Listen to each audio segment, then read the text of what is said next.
Parties have reached a partial agreement on this suit affecting the parent-child relationship. I'll read the agreements into the record and then take testimony over the other portions.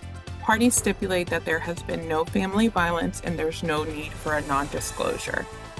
Parties are in agreement that the parents will have joint managing conservatorship and the mother will designate the primary residence of the child or children, in this case, to Dallas and contiguous counties. Parties are in agreement that there should be a standard possession order for visitation, that Medicaid should, Mr. Morris does not have any other children, and there's no request for medical support or dental support retroactively. Parties stipulate in the father's jobs with a total gross monthly income of $2,405. This agreement comes to the other portions. I will now call the mother. Ma'am, can you state your name for the record? Danielle Johnson. And ma'am, what's the name of the child or children in this case? Kingston Morris. And how old is that child? He's 1. And he lives with you? Yes, ma'am. You do not live with the father, correct? No, ma'am. Okay, did you hear the agreements I read into the record? Yes, ma'am. Are those still your agreements? Yes. The state has calculated support at $392. This case opens with a quiet tension familiar to family Jason Schultz. Two parents, Danielle Johnson and Monday Morris, stand before the judge, finalizing details of custody and support for their 1-year-old son, Kingston. Both have reached a partial agreement, a promising start, but unresolved questions about finances and back support linger. The court confirms there's been no violence, both will share joint conservatorship, and the child's primary residence will remain with the mother in Dallas County. So far, everything sounds cooperative. But soon, confusion over money, retroactive payments, and misunderstanding of the legal formula will test just how amicable this agreement truly is. Are you okay with that? Yes, ma'am. The state has calculated medical support at an amount of $150. Are you okay with that? Yes. And is it true that you're asking for retroactive child support? Yes. Are you requesting back child support? Yes. Okay. Since the child has been born, has Mr. Morris provided you any financial support? Yes. How much? I'm not able to calculate, but I told the lady around $600 to $700. Okay. Ma'am, is there anything else that you would like to add? No, ma'am. Okay. I pass this witness. I call the father. Sir, can you state your name for the record? Monday Morris. And sir, did you hear the agreements that I read into the record? Yes. Are those still your agreements? Yes. Okay. And sir, are you okay with paying? Danielle Johnson's testimony is steady and direct. She confirms the child lives with her, that the father doesn't, and that she agrees with the proposed child support amount, $392 a month. She also requests retroactive support, meaning back pay for months since the child's birth. Her tone is measured, but the details matter. She says Mr. Morris did provide some help, about $600 to $700 total. That number will later become pivotal. Her clarity gives the court confidence, and the judge moves swiftly. But viewers can already sense the imbalance. Danielle is organized, factual, and prepared, while Monday seems uncertain and overwhelmed by the process ahead. $392 in child support? No. Why?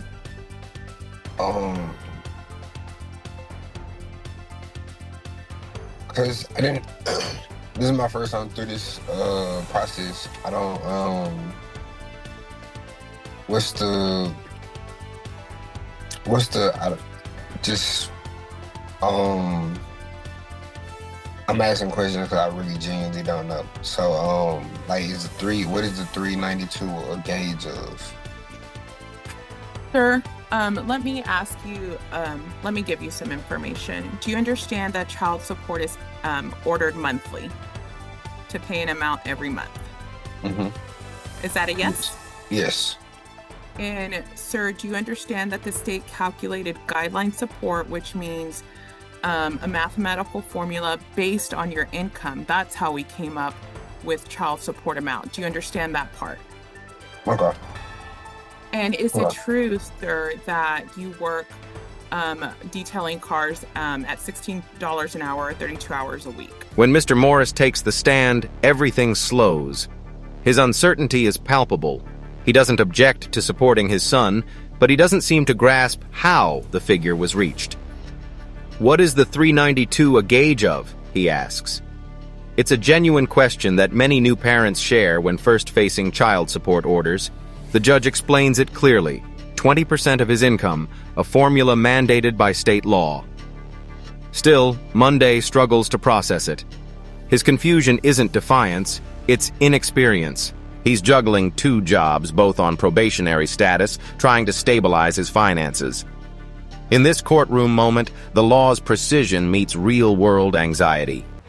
Yes.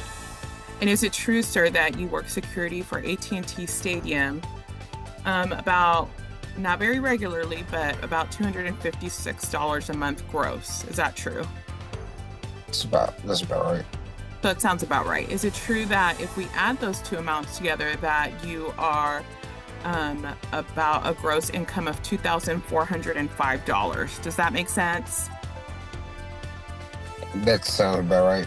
Okay. I told the lady, the lady I was talking to prior to this, I just started working these jobs, so like I haven't just like I'm still within like the 90-day probation periods on both jobs, so like I haven't really just got to doing my math even with that yet, but that sounds about right. Thank you. And sir, in the last, since the child was born, how much money have you provided to the mother for support? I don't have a disclosed amount. Did you hear the mother's testimony of $600 to $700 that you provided her? The courtroom turns analytical. The judge confirms Monday's employment, detailing cars at $16 an hour, 32 hours weekly, plus occasional security work at AT&T Stadium.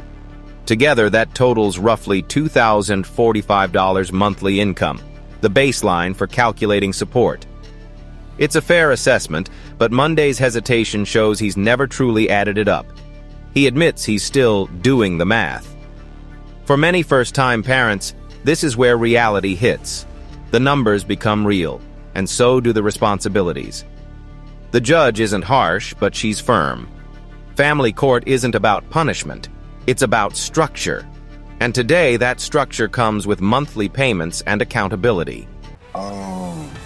Yeah, and that's been within like the past month or so, like probably like within the past couple months, 2 months. So I don't know if that's for the whole year he's been born, but yeah, I heard that. Did you guys ever live together? Yes. When did you stop living together? Like end of January, middle of January. Okay. I pass this witness. Your Honor, if I can just call the mother on the narrow issue of when they stop living together, because that'll determine the state's recommendation on retroactive support. Sure. Ma'am, can you restate your name? Danielle Johnson. Ma'am, when did you and the father stop living together? By living together, do you mean sharing an address or just us staying over each other? As the state attorney steps in, focus shifts to retroactive child support, money owed from the child's birth until now. Danielle claims $600, $700 in past support, and Monday agrees. But that figure will soon determine a judgment of over $5,000. The legal reasoning is straightforward. Unless both parents lived together and shared bills, prior months count as unpaid support. The court's job is to make sure the child's needs were met consistently, not occasionally. Retroactive orders often surprise parents, but they're rooted in one simple truth. Children's needs don't pause just because legal paperwork hasn't started. Houses. Staying, sleeping in the same house every night. For me, my definition would be y'all help pay each other's bills or living together. No, we don't live together. And Not having sex or come to date or whatever. I'm talking about y'all split bills. No, we don't live in the same. We don't share that same house. no, we've never done that. I didn't ask you a question, Mr. Morris. You're not being asked right now. Okay, go ahead, Ms. Quinn. Okay, thank you, Your Honor. I have enough information to make a recommendation. Okay. All right.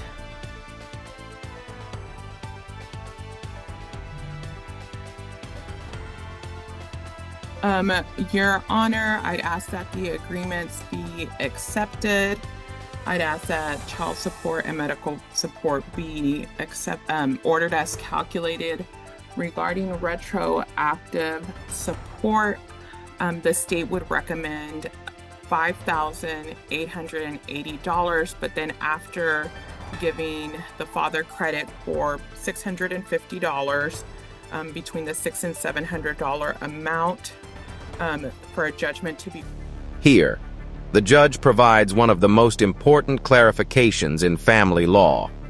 She explains how percentages increase with each additional child, 20% for one, 40% for two, up to 60% or more across multiple families. It's not judgment, it's math. She also outlines medical obligations. If affordable private insurance becomes available, Monday must switch from me, Dicaid, and provide coverage directly. This breakdown, though methodical, is meant to educate both parties. Judges often take this moment to ensure young parents understand not just what they must pay, but why. It's a rare instance of legal precision paired with compassion. Ordered in the amount of $5,230 to be paid out at $77 per month, the state rest. All right, the parts y'all agreed to, those are all fine. Child support generally, Mr. Morris, is going to be 20% of your income. If you have an additional child with an additional lady, it's going to be another 20%. If you have a third child with a third lady, it's going to be another 20%. So you're talking just between, if you had 3 kids with 3 different mothers, maybe about almost 60% of your income going to child support. And that doesn't include medical costs. That does not include any back child support. That would be in addition to that. So when we calculated the child support, it's basically 20% of your income. But I just want you to know that for the future, that if you choose to have another child, understand that it might be another 20% that you got to pay. Maybe another 30% if you add in all the other stuff. So it's just a math calculation based on how much you earn and 20% of that. So that's where they got the $392. Of course, it can vary depending on what your income is. Now, neither one of you have private insurance available to you at a reasonable cost. If that becomes available. After reviewing all testimony, the court finalizes its calculation. Retroactive child support is set at $5,130, giving Monday credit for the $700 already paid. Payments will be reduced from $75 to $50 per month to ease financial pressure. It's a small mercy that shows the judge's fairness, balancing obligation with empathy. Her tone remains calm but instructive. You can always pay more if you want to. That line resonates deeply. It's a reminder that child support isn't punishment, it's participation. Each payment isn't for the court's approval, it's for the child's future stability and trust in both parents. In the future, then we can change that part as far as the medical is concerned. If you find out that insurance is cheaper than $150 a month at your job when you finish probation, then go ahead and enroll the child on your insurance. Probably enroll yourself as well. And then give the mother and the Attorney General's office a copy of the insurance card if you want to do that. And then they can stop charging you the additional $150. You'll still have to pay child support and anything you owe for the back child support, but you won't have to pay the medical if the child's no longer on Medicaid. But you do have to have private insurance. All right, retroactive support. It looks like, if you don't know how much you gave her, Mr. Morris, I don't know what you gave her. That's what Ms. Correa asked you questions about how much. We don't know. We have no idea. I'm going to go with Ms. Johnson's number. She said it was 600 or 700. So let's go with the higher number, which is the 700. We subtract that from what you should have paid between the child being born and today. That's a judgment of $5,230. It doesn't count if, like I said, if y'all were not living together, unless y'all were helping pay each other's bills, like you half in the rent and half in the other bills, and that's what I call living together. Otherwise, you're just sleeping over for the night. That's not really living together. As the session ends, both parents thank the court and exit calmly. No shouting, no drama, just resolution. The judge ensures the written order will be delivered within days, summarizing every detail. This case is a model of how family law should work: respectful, transparent, and child-focused. It also reveals how easily confusion can arise when emotion meets legal structure. Monday. Morris didn't resist. He learned.